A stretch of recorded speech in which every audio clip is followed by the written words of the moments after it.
it's very, very clear for me that all the skills related to thinking capability will be more and more valued because more and more people will not need to think. It's a paradox, right? There is someone there out there, a language model or whatever will come, that will think quicker, will compute more information that you don't even try to compute. I mean, um, so what is the risk? There are many risks, right? And everybody Yeah. talks about many risks. Oh, we don't have jobs. Not talking about the threats. I'm talking a much bigger risk is that people don't feel the need to think. We already see a lot of that in companies and in the world where you don't really feel compelled to think anymore. You just do it, you follow it, and okay, fair. But that take it to an extreme where you really lose the capability to do basic thinking, resuming an essay to 10 lines after you wrote 2 pages. You just put it in ChatGPT, it does it for you. You lose the ability of thinking how you do it. And in a couple of years, you cannot do it anymore, if not earlier. So for me, the biggest risk is that we will not be thinking as much as we want because we just don't need to think. And not thinking is a damn of a big risk for humankind, for society, I think for health itself. Yeah. So putting this example, for example, right? When people used to do calculations by hand, you gotta go and write and do the calculation, but then the calculator came and and people lost that skill of doing calculations on their, thinking for yourself and the process and that thing. And now we're talking about a similar thing, right? Because you have a Very text, much. for example, different. So just want to make sure that I understand what you're saying. It's so. Do you see as a bad thing losing those skills because of AI? I mean, you're talking about this summarizing a text, right? I Um, think it's very bad to lose whatever skills you have. And if we're talking about losing, yes, it's bad because of AI or whatever it is. yeah, If you become less able in general terms, it's not a good thing. If AI makes you lazier than you already are as a human being, an intelligent person that already decides where to put effort, and if you have less need to put effort on something because someone will do it for you, yeah, the end result is that you end up being affected by it in the mid long term, in also not knowing how to do anything. And the thing that I'm talking here is yeah. the most important one, which is the differentiator which of humankind, which is the thinking Okay. ability, the rational thinking ability, All not right. the Okay. thinking, the rational ability to look at things, difficult concepts, and break or go through them and articulate them. That requires training, that requires exercise. If your mind is lazy, it's not because you have that, you lose that capacity sooner or later. That's for me the biggest risk, not of AI itself, but I would rephrase it, it's the risk latent to human beings, laziness of as technology evolves and many things that we do can be replaced by technology, example, language models, delivering a lot of thinking, that we lose that Right. capability. We need it, it's not there anymore. I Okay? see. I see. I see what you're saying now. All right. So it's the thinking, the rational thinking, thinking through things, and critical thinking, and because of course it's easy. Rational is Hey, also, it's not cognitive only, it's articulating the complexities and not someone doing it on your behalf. That's what AI does.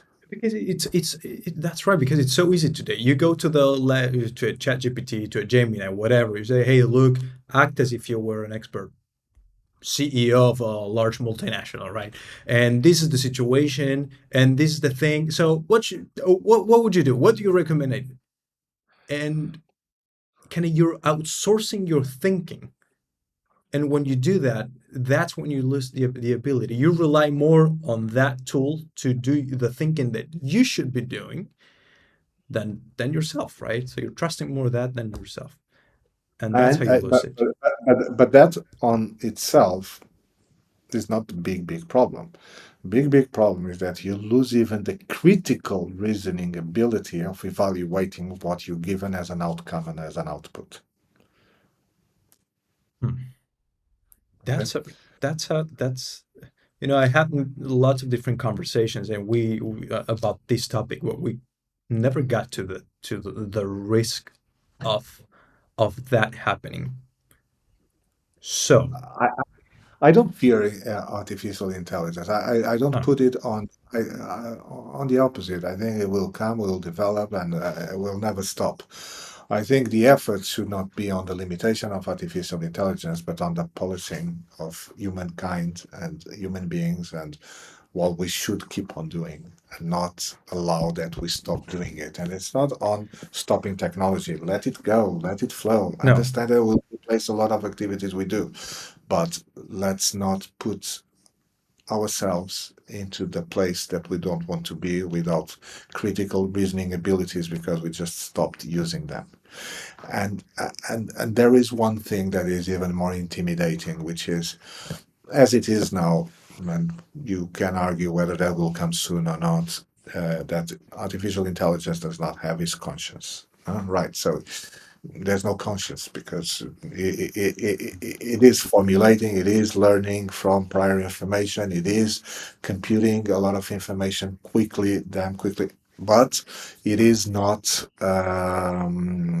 conscious. It will come one day that maybe artificial intelligence become conscious, as we may be becoming conscient of that. That for me is a big problem. do you have any recommendation, especially for executives, when we're talking about senior executives, on how they should, on the skills that they should develop, having this new technology growing more and more and more every time? Where should they focus their trainings, their learnings, the skills that they should develop from now on? That's again a very good but very broad question. I think if I want to give here a thread of a thought with certain consistency, it is inability to evaluate critically the outcomes that will come with technology. What I cannot evaluate, where I have no idea, I mean, I become, when I'm ignorant towards a certain outcome, I cannot judge it good or bad. I just accept and I become very vulnerable. So, education as leaders should be on people still being able to critically analyze what they are being given by technology. Otherwise, and I felt it myself. I mean, there's a moment in the utilization of artificial intelligence and language models where you don't question yourself anymore, right? It's like you're overwhelmed by the speed it produces all that Yeah. information, gives though that data point, that you stop questioning. You don't question anything. I did this exercise, I mean, a couple of years ago when ChatGPT came out the first time. I don't know exactly when it was. It was already a long time ago, but not that long that I cannot remember. And 2 or 3 years. I was, what is this about ChatGPT? So one of the things I wanted to test is whether he was giving me right or wrongful information. And I put a very easy simultaneous equation that I knew still at my advanced age how to solve. and and he solved it badly. Right, there was a mistake, and I Uh-huh. wrote and I said there's a mistake. Oh, thank you, blah blah blah blah. Corrected the mistake, and Yeah. then I asked again the question. The second time, he already used the information, What you but gave. hence the ability to be able to a certain level to critically evaluate what you're given. This is valid throughout mankind evolution. So if we lose that, somehow we are more vulnerable to whatever. Yeah. And so leaders in organizations, and when people use and they need to, I mean, you cannot restrict it because you'll not be competitive, but you have to find ways that people have a critical, that they're not couriers just of the information, but that they understand it, what is in there, and somehow they can evaluate whether, that needs drilling or not, that needs criticism or not. And people should not avoid that, avoid Mhm. doing that. So as a leader, you try to instill in people this critical thinking part and never lose it. Yeah. When I'm not sure how you've done it, and I know you've done several programs and things, and in terms of education or how you learn things and how you go about trainings, you have of course different sources. But in your experience, what has worked better for you when you look to learn new things, new skills? Is it formal programs? Is it books? Is it conversations with experts? What has worked better for you All in of it. general? All of it. I mean, you learn through being exposed to different sources of knowledge in different formats, and you learn through exercising it and Mm. executing on it. You don't learn sitting down and listening only. It's minor. You get awareness. And Yeah. then you learn through applying, executing on it. So I think any learning needs to have the two components. Not necessarily they happen at the same time, but the process is only completed if you then execute on the learnings. And that is a good, let's say, conversation as well to a topic that now crossed my mind, which has to do with corporate world, academia, right? For me, Right. it has been always intriguing, the differences between one and the other. So I remember during many times in my corporate life going to these beautiful Harvards and INSEADs and IESEs and the Thunderbirds. And I've been to all of them, and about 3 days immersive learning where you are there with the best experts. And then always intrigued me when you come back to the corporate world. Some sometimes you need to write a report and be critical what you've learned and how can you apply this, but that would last 1 week. But most of the times that is put not forgotten, put as far away as possible because we just don't do things like here. We don't do things that way, right? So there is a clear split and division. What I've noticed in the corporate world, in a way that is intriguing, and of course I don't want to overgeneralize. I'm sure that in R&D departments, probably as you get more technical, this is Hmm. not quite. But when you go to management, where I have been, and I've been quite across the board in many different industries, companies, people are generally not articulating the best way of doing things from what they learn, but rather doing things as the culture of the company allows them to survive and to expect them to behave. And Yeah. that's a huge limitation on itself that many times the corporate world does not tackle at all, because that's a gray area where you unleash then a lot of things that you don't know if you can control on people. And so, but you don't really take the advantage of everything that academia has and that you've been learning. Many times we criticize the theoreticals, yes, and many times they are, but that is not my point. My point is, okay, not on the flaws of the academia and how maybe they are too far away from reality. It is on the other side of the corporate world, how it really uses all the knowledge it sends, thousands of people to a lot of trainings and then doesn't want them or don't want them to use it at all or to change the way of doing things. And nobody So why? questions. And that is intriguing to me. So why are they still sending their executives to these programs then? You know. Well, relate this to the prior conversation of IA. You lose the critical reasoning while you're doing things. You stop questioning yourself. Then you just do that. And that's It's it. already happening. Is I mean, you don't need that. I mean, it's not artificial intelligence. It's always the clue is always on us, right? As human beings, and all these stories about three or four monkeys in a room, and that one of them is bitten almost to death because he got a banana, and then next time comes a new one and goes to hold the banana.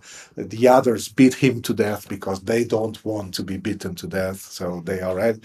And finally, nobody is there from, and they replace the monkeys, and finally, there is no monkey there anymore from the ones that saw the beating up, but they all keep on beating up But because somehow they're just repeating, it mimicking what just the keeps other keep, did.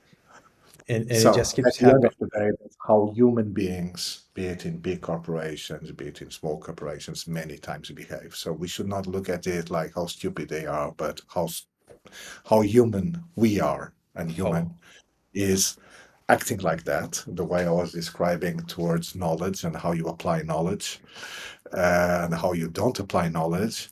And if you want to do a better job, you need to work around those things and try to change them. yeah.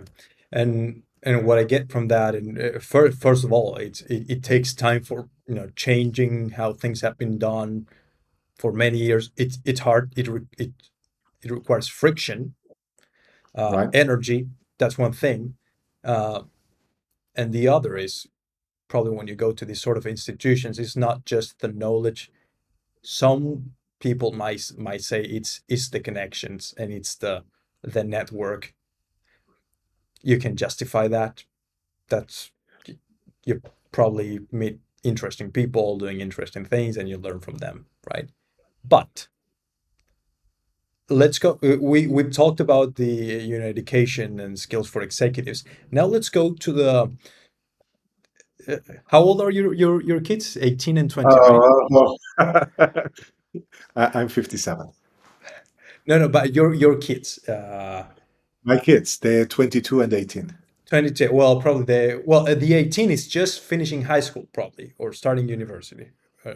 No, the 22 And is finishing at LSE his I mean master already. the 18 22-year-old. The 18 is finishing IB, is yes, finishing AP, and right? going to Right. university. Yeah, Let's say, well, they're right at the end. They're going to start probably their education right now. But think about your grandkids, if you have them. yeah. I don't have them, If but I but hope I if don't you have them very when you soon. have it, when you have them, if you will, when you think about education, that isn't that what's happening. I mean, it's the same at the corporate level. You go, you learn stuff, and Yeah. you leave high school, and then you go to 4 years of university. How relevant do you think those 4 years will be for entering the workforce or developing skills? How relevant that you think those 4 years will still be in the coming years? Differently, for sure. Relevant in the experiences that you have, because university and going to university, those 4 or 3 years, in some countries it's 3 years, in Europe it's 3 years, in the UK it's also 3 years, and then you have an incorporated master degree with another 1 or 2 years. So it could be up to five. Whatever it is, 3 or 5. It's not just about what you learn. Let's do again the comparison with the early conversation of management versus leadership, and Yeah. say that what you learn technically is management, but what you really learn at To university is how you relate to others, how you learn at university how to think, right? In an environment that is much more intense in terms of human relations from it's the first approach to this is not just following the same track. You already decide which way you want to go. It's the first time that you're not doing what all the others are doing, because you already some go to study A, B, or C in a very different way. That usually doesn't happen until maybe later last year of school. So university is your first attempt to live in the real world, Not a perfect one. You're still not there in being autonomous. You're still learning. Your parents are still probably paying your university. You are in the payroll, but you are learning how to socialize in a more independent way. Okay, Mm. that's a big learning of university. Learning how to think and socialize in a more independent way. Then to your question, yes, I mean, the traditional knowledge has evolved so much. Many years ago, my grandparents were learning the name of the rivers that crossed Portugal and what were the name of all the train stops between two cities and blah blah. That was a content of knowledge that was useful at the time, or I want to think it was useful at the time. There was a logic to it that now does not prevail anymore because you don't need to learn that. You have access to that information just like that, whatever you want. So the nature of the learning and the information and the quality evolves as the availability of information and reflections evolve, and it will be different. But that does not mean that technical learning will disappear because all the opposite. You still need to have the basis to appreciate then what might be Yeah, given in a more easier way to you. So back to the other topic, remain or keep up with your critical reasoning abilities. right. And doing a kind of a summary on the whole thing, and I stopped to think about it for a while, and it's your ability to be curious what what keeps you relevant, because asking yourself questions, and how does this work, and why is it like that, and why, my wife only asked me about everything, and why is that like that, and I have no idea many times. I almost never have the answer. I don't know why you keep asking me those things. And she goes and find it for the Oh, but it's wh- that. wh- when you're young, you play with fire, but go Yeah, on. but that's something I admire about her. She's curious all the time and learn about different things in health and psychology and thing, and and that gives you the ability to think for yourself. Just being curious, ask yourself questions to yourself, and go find the answer. And that's probably a way to practice that critical thinking, just by being curious about stuff. Yes, I mean, there is even a deeper learning, which is we become less free as we grow up, right? I mean, wanting or not, Mm. society rules, even good rules to live in society. At the end, they take away always a bit of your Yeah. freedom of speech, your freedom of thinking, because as a human being, you learn and you become what you learn, wanting or Yeah. not, to a certain extent. Yeah, and that's a long process of losing creativity. The way to compensate that is that you have a inquisitive mind, a curious mind, that you look for knowledge and that you remain a critical thinking ability. Then you will somehow oppose the natural process of, Yeah. just bending to what you become in a society, which is by far much more imposing than what you think it is. You just get used to it.